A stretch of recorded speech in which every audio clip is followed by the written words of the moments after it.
सोचिए जरा, एक पिता जेल की सलाखों के पीछे, एक बेटी की आंखों में डर और सवाल, और बाहर एक ऐसा आदमी जो सच को दबाने के लिए हर चाल चलने को तैयार है।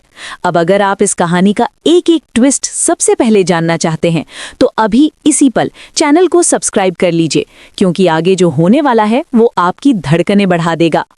गोपाल शर्मा जेल की सलाखों को छू रहा है, लेकिन उसकी कहानी अभी खत्म नहीं हुई है। अनु के पापा फिलहाल सिर्फ बेल पर बाहर आए हैं। उनके खिलाफ सबूत अब भी मौजूद हैं और केस पूरी तरह से बंद नहीं हुआ है। यही वजह है कि ये लड़ाई अब और बड़ी होने वाली है। अगर इस केस को सही तरीके से आगे बढ़ाया जाए तो गोपाल शर्मा दोबारा जेल से बाहर नहीं निकल पाएगा। इसी बात को लेकर मीरा और रघुपति के बीच बातचीत होती है। मीरा साफ शब्दों में कहती है कि अभी राहत की सांस लेने का समय नहीं है। बेल मिल जाना जीत नहीं होती, असली जीत तब होगी जब सच पूरी तरह सामने आएगा और गुनहगार को सजा मिलेगी। रघुपति पूछता है कि अब अगला कदम क्या होगा, तो मीरा का जवाब साफ होता है कि इस केस को दबने नहीं देना है, बल्कि इसे और हवा देनी है ताकि गोपाल शर्मा बच ना सके। Hello, we are excited to show you our native speech capabilities, where you can direct a voice, create realistic dialogue, and so much more. Edit these placeholders to get started. इधर पुलिस को गोपाल शर्मा के खिलाफ कई अहम सबूत मिल चुके हैं। सवाल बस ये है कि अदालत में उन्हें कितनी बड़ी सजा मिलेगी। इसी बीच कहानी में आता है एक जबरदस्त मोड़। हालात इतने उलझ चुके हैं कि हर किरदार की असली परीक्षा शुरू हो जाती है। आर्य, जो अब तक खुद को इन सब से अलग रखने की कोशिश कर रहा था, अचानक पूरी ताकत से गोपाल जी को बचाने में जुट जाता है। लेकिन ये बचाव सिर्फ कानून तक सीमित नहीं है, इसमें रिश्ते, जज्बात और टूटा हुआ भरोसा भी शामिल है। मीडिया को जैसे ही इस केस की भनक लगती है, वो अनु और उसके परिवार को घेर लेती है। कैमरे, माइक और तीखे सवाल, सब कुछ एक साथ टूट पड़ता है।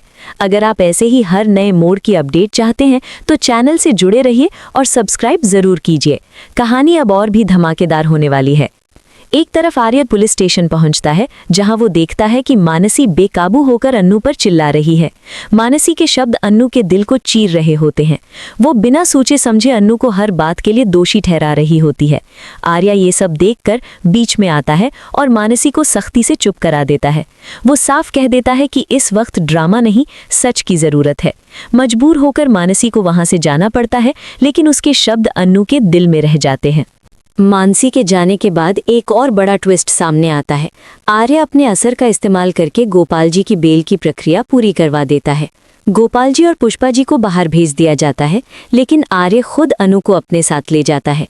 रास्ते में वो अनु से बात करता है और भरोसा दिलाता है कि 48 घंटे के अंदर वो उसके पापा को बेगुनाह साबित करके दिखाएगा। आर्य के शब्द मजबूत होते हैं, लेकिन अनु का दिल पहले ही बहुत टूट चुका होता है। अनु को सबसे ज्यादा चोट इस बात की लगी होती है कि आर्य ने कभी खुलकर अपने प्यार को स्वीकार नहीं किया। मानसी के सामने जब अनु की बेइज्जती हो रही थी, तब भी आर्य ने अपने जज्बात जाहिर नहीं किए। उस पल अनु पूरी तरह टूट जाती है। उसके लिए ये सिर्फ एक केस नहीं, बल्कि उसकी इज्जत, उसका परिवार और उसका आत्मसम्मान था। अब वो गुस्से में आकर कह देती है कि उसे आर्य की मदद नहीं चाहिए, वो खुद अपने पापा को बेगुनाह साबित करेगी। अगर आपको लगता है कि अनु का ये फैसला सही है या नहीं, तो अपनी राय जरूर शेयर कीजिए और ऐसे ही दिल छू लेने वाले ट्विस्ट्स के लिए चैनल से जुड़े रहिए। कहानी अभी बहुत आगे जाने वाली है। मानसी के जाने के बाद एक और बड़ा ट्विस्ट सामने आता है। आर्य अपने असर का इस्तेमाल करके गोपाल जी की बेल की प्रक्रिया पूरी करवा देता है। गोपाल जी और पुष्पा जी को बाहर भेज दिया जाता है, लेकिन आर्य खुद अनु को अपने साथ ले जाता है। रास्ते में वो अनु से बात करता है और भरोसा दिलाता है कि 48 घंटे के अंदर वो उसके पापा को बेगुनाह साबित करके दिखाएगा। आर्य के शब्द मजबूत होते हैं, लेकिन अनु का दिल पहले ही बहुत टूट चुका होता है। अनु को सबसे ज्यादा चोट इस बात की लगी होती है कि आर्य ने कभी खुलकर अपने प्यार को स्वीकार नहीं किया। मानसी के सामने जब अनु की बेइज्जती हो रही थी, तब भी आर्य ने अपने जज्बात जाहिर नहीं किए। उस पल अनु पूरी तरह टूट जाती है। उसके लिए ये सिर्फ एक केस नहीं, बल्कि उसकी इज्जत, उसका परिवार और उसका आत्मसम्मान था। अब वो गुस्से में आकर कह देती है कि उसे आर्य की मदद नहीं चाहिए, वो खुद अपने पापा को बेगुनाह साबित करेगी। अगर आपको लगता है कि अनु का ये फैसला सही है या नहीं, तो अपनी राय जरूर शेयर कीजिए और ऐसे ही दिल छू लेने वाले ट्विस्ट्स के लिए चैनल से जुड़े रहिए। कहानी अभी बहुत आगे जाने वाली है। Hello, We're excited to show you our native speech capabilities. अनु के इनकार के बाद मीरा रघुपति को फोन करती हैं। वो साफ कहती हैं कि अब और देर नहीं करनी चाहिए। गोपाल जी सिर्फ बेल पर बाहर आए हैं, केस अब भी जिंदा है। अगर अभी दबाव नहीं बनाया गया तो सच्चाई फिर से छिप सकती है। रघुपति पूछता है कि आखिर करना क्या है। मीरा का जवाब चौंकाने वाला होता है। वो कहती है कि मीडिया को उनके घर भेजा जाए ताकि सवाल उठें और मामला ठंडा ना पड़े। जैसे ही मीडिया अनु के घर पहुंचती है, माहौल पूरी तरह बदल जाता है। कैमरे ऑन होते हैं और सवालों की बौछार शुरू हो जाती है। कोई पूछता है कि तुम्हारे पापा को सजा कब मिलेगी। कोई ये जानना चाहता है कि उन्होंने एक बुजुर्ग महिला के साथ ऐसा कैसे किया। सवालों के तीर सीधे अनु के दिल में चुभते हैं। वो पहले ही बहुत डरी हुई होती है और अब ये सब उसे अंदर से तोड़ देता है। अनु की आंखों में आंसू होते हैं, हाथ कांप रहे होते हैं और आवाज लड़खड़ा रही होती है। वो समझ नहीं पा रही कि इतने सारे आरोपों के बीच खुद को कैसे संभाले। ठीक उसी वक्त वहां आर्या पहुंचता है। वो अनु को अकेला नहीं छोड़ता। वो आगे बढ़कर ना सिर्फ अनु को संभालता है बल्कि मीडिया को भी करारा जवाब देता है। आर्या साफ कहता है कि असली गुनहगार बहुत जल्द पकड़ा जाएगा और किसी बेगुनाह को फंसने नहीं दिया जाएगा। आर्य की ये बात सुनकर माहौल थोड़ी देर के लिए शांत हो जाता है। अनु को पहली बार लगता है कि शायद वो पूरी तरह अकेली नहीं है, लेकिन कहानी यहीं खत्म नहीं होती। अब असली सवाल ये है कि आर्य आखिर रघुपति तक कैसे पहुंचेगा और मीरा का सच दुनिया के सामने कैसे आएगा। क्या आर्य अपने वादे को निभा पाएगा या फिर हालात उससे भी बड़े साबित होंगे। अगर आप जानना चाहते हैं कि आगे क्या होगा, आर्य किस चाल से असली गुनहगार को पकड़ेगा और मीरा का सच कब सामने आएगा, तो जुड़े रहिए हमारे साथ। वीडियो को लाइक कीजिए, अपनी राय कमेंट में लिखिए और चैनल को सब्सक्राइब करना बिल्कुल ना भूलें, क्योंकि आगे की कहानी और भी ज्यादा रोमांचक होने वाली है। वैसे कहानी एक ऐसे मोड़ पर आ चुकी है जहां हर कदम बहुत सोच समझकर रखना जरूरी है। आर्य मीडिया के सामने अनु का हाथ थामे खड़ा होता है। कैमरों की चमक और सवालों की भीड़ के बीच आर्य की आवाज मजबूत होती है। वो साफ शब्दों में कहता है कि किसी भी बेगुनाह को सजा नहीं मिलेगी और सच बहुत जल्द सबके सामने आएगा। मीडिया वाले एक दूसरे का मुंह देखने लगते हैं, क्योंकि उन्हें ऐसी उम्मीद नहीं थी। अनु जो कुछ पल पहले तक पूरी तरह टूट चुकी थी, अब थोड़ी संभलती है। उसके मन में अब भी दर्द है, लेकिन आर्य की मौजूदगी उसे हिम्मत दे रही होती है। Where you can direct a voice, create realistic dialogues and so much more. Edit these placeholders to get started. Media के जाने के बाद घर में अजीब सा सन्नाटा छा जाता है। पुष्पा जी चुपचाप एक कोने में बैठी होती हैं। उनकी आंखों में डर और शर्म दोनों साफ नजर आते हैं। गोपाल जी भी बिना कुछ बोले जमीन की तरफ देख रहे होते हैं। उन्हें एहसास हो चुका होता है कि बेल पर बाहर आना कोई राहत नहीं है, बल्कि ये लड़ाई अब और कठिन होने वाली है। अन्नू अपने पापा की तरफ देखती है, लेकिन उसके मन में सवालों का तूफान चल रहा होता है। वो जानना चाहती है कि सच क्या है, लेकिन पूछने की हिम्मत नहीं जुटा पा रही। आर्य अन्नू से अलग में बात करना चाहता है। वो उसे समझाने की कोशिश करता है कि गुस्से में कोई फैसला मत ले। अन्नू की आवाज़ कांपती है जब वो कहती है कि उसे अब किसी पर भरोसा नहीं रहा। उसने सबके सामने खुद को अकेला महसूस किया है। आर्य उसे यकीन दिलाता है कि चाहे कुछ भी हो जाए, वो उसे अकेला नहीं छोड़ेगा। अगर आप भी चाहते हैं कि आर्य और अन्नू की ये कहानी किस मोड़ पर जाए, तो जुड़े रहिए और आगे की अपडेट मिस मत कीजिए। इधर मीरा और रघुपति अपने अगले कदम की तैयारी कर रहे होते हैं। मीरा को लगता है कि मीडिया का दबाव अभी काफी नहीं है। वो चाहती है कि केस में ऐसा मोड़ आए कि गोपाल शर्मा पूरी तरह फंस जाए। रघुपति उसे बताता है कि पुलिस के पास कुछ और सबूत भी हैं, लेकिन उन्हें सही समय पर सामने लाना होगा। मीरा मुस्कुराते हुए कहती है कि सही समय बहुत जल्द आने वाला है। उसकी आंखों में चालाकी साफ झलक रही होती है। दूसरी तरफ आर्य अपने तरीके से जांच शुरू कर देता है।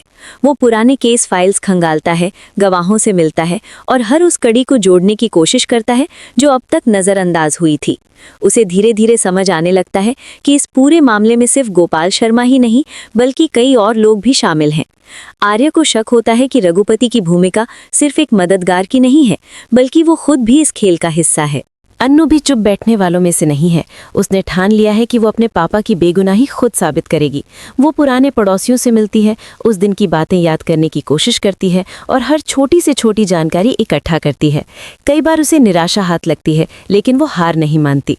अगर आपको अन्नू की ये हिम्मत पसंद आ रही है तो अपनी राय ज़रूर बताइए और चैनल से जुड़े रहिए। इसी बीच मानसी फिर से कहानी में एंट्री करती है। उसे इस बात का गुस्सा है कि आर्य बार बार अन्नू के साथ खड़ा नजर आ रहा है।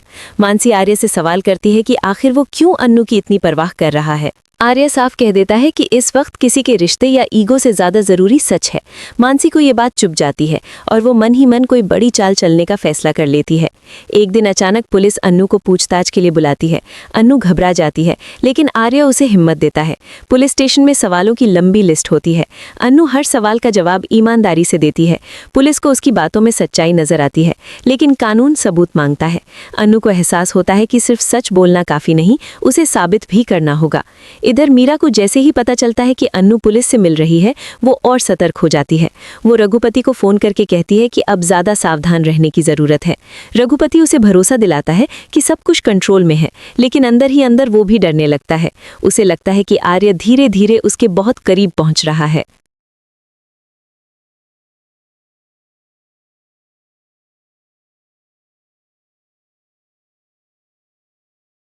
मीडिया के जाने के बाद घर में अजीब सा सन्नाटा छा जाता है।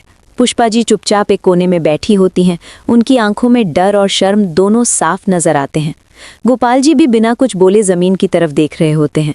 उन्हें एहसास हो चुका होता है कि बेल पर बाहर आना कोई राहत नहीं है, बल्कि ये लड़ाई अब और कठिन होने वाली है। अन्नू अपने पापा की तरफ देखती है, लेकिन उसके मन में सवालों का तूफान चल रहा होता है। वो जानना चाहती है कि सच क्या है, लेकिन पूछने की हिम्मत नहीं जुटा पा रही। आर्य अन्नू से अलग में बात करना चाहता है। वो उसे समझाने की कोशिश करता है कि गुस्से में कोई फैसला मत ले। अन्नू की आवाज़ कांपती है जब वो कहती है कि उसे अब किसी पर भरोसा नहीं रहा। उसने सबके सामने खुद को अकेला महसूस किया है। आर्य उसे यकीन दिलाता है कि चाहे कुछ भी हो जाए, वो उसे अकेला नहीं छोड़ेगा। अगर आप भी चाहते हैं कि आर्य और अन्नू की ये कहानी किस मोड़ पर जाए, तो जुड़े रहिए और आगे की अपडेट मिस मत कीजिए। इधर मीरा और रघुपति अपने अगले कदम की तैयारी कर रहे होते हैं। मीरा को लगता है कि मीडिया का दबाव अभी काफी नहीं है। वो चाहती है कि केस में ऐसा मोड़ आए कि गोपाल शर्मा पूरी तरह फंस जाए। रघुपति उसे बताता है कि पुलिस के पास कुछ और सबूत भी हैं, लेकिन उन्हें सही समय पर सामने लाना होगा। मीरा मुस्कुराते हुए कहती है कि सही समय बहुत जल्द आने वाला है। उसकी आंखों में चालाकी साफ झलक रही होती है। दूसरी तरफ आर्य अपने तरीके से जांच शुरू कर देता है। वो पुराने केस फाइल्स खंगालता है, गवाहों से मिलता है और हर उस कड़ी को जोड़ने की कोशिश करता है जो अब तक नज़रअंदाज हुई थी। उसे धीरे धीरे समझ आने लगता है कि इस पूरे मामले में सिर्फ गोपाल शर्मा ही नहीं, बल्कि कई और लोग भी शामिल हैं। आर्य को शक होता है कि रघुपति की भूमिका सिर्फ एक मददगार की नहीं है, बल्कि वो खुद भी इस खेल का हिस्सा है। अन्नू भी चुप बैठने वालों में से नहीं है। उसने ठान लिया है कि वो अपने पापा की बेगुनाही खुद साबित करेगी। वो पुराने पड़ोसियों से मिलती है, उस दिन की बातें याद करने की कोशिश करती है और हर छोटी से छोटी जानकारी इकट्ठा करती है। कई बार उसे निराशा हाथ लगती है, लेकिन वो हार नहीं मानती। अगर आपको अन्नू की ये हिम्मत पसंद आ रही है तो अपनी राय ज़रूर बताइए और चैनल से जुड़े रहिए। इसी बीच मानसी फिर से कहानी में एंट्री करती है। उसे इस बात का गुस्सा है कि आर्य बार बार अन्नू के साथ खड़ा नजर आ रहा है। मानसी आर्य से सवाल करती है कि आखिर वो क्यों अन्नू की इतनी परवाह कर रहा है। आर्य साफ कह देता है कि इस वक्त किसी के रिश्ते या ईगो से ज्यादा जरूरी सच है। मानसी को ये बात चुभ जाती है और वो मन ही मन कोई बड़ी चाल चलने का फैसला कर लेती है। एक दिन अचानक पुलिस अन्नू को पूछताछ के लिए बुलाती है। अन्नू घबरा जाती है, लेकिन आर्य उसे हिम्मत देता है। पुलिस स्टेशन में सवालों की लंबी लिस्ट होती है। अन्नू हर सवाल का जवाब ईमानदारी से देती है। पुलिस को उसकी बातों में सच्चाई नजर आती है, लेकिन कानून सबूत मांगता है। अन्नू को एहसास होता है कि सिर्फ सच बोलना काफी नहीं, उसे साबित भी करना होगा। इधर मीरा को जैसे ही पता चलता है कि अन्नू पुलिस से मिल रही है, वो और सतर्क हो जाती है। वो रघुपति को फोन करके कहती है कि अब ज्यादा सावधान रहने की जरूरत है। रघुपति उसे भरोसा दिलाता है कि सब कुछ कंट्रोल में है, लेकिन अंदर ही अंदर वो भी डरने लगता है। उसे लगता है कि आर्य धीरे धीरे उसके बहुत करीब पहुंच रहा है।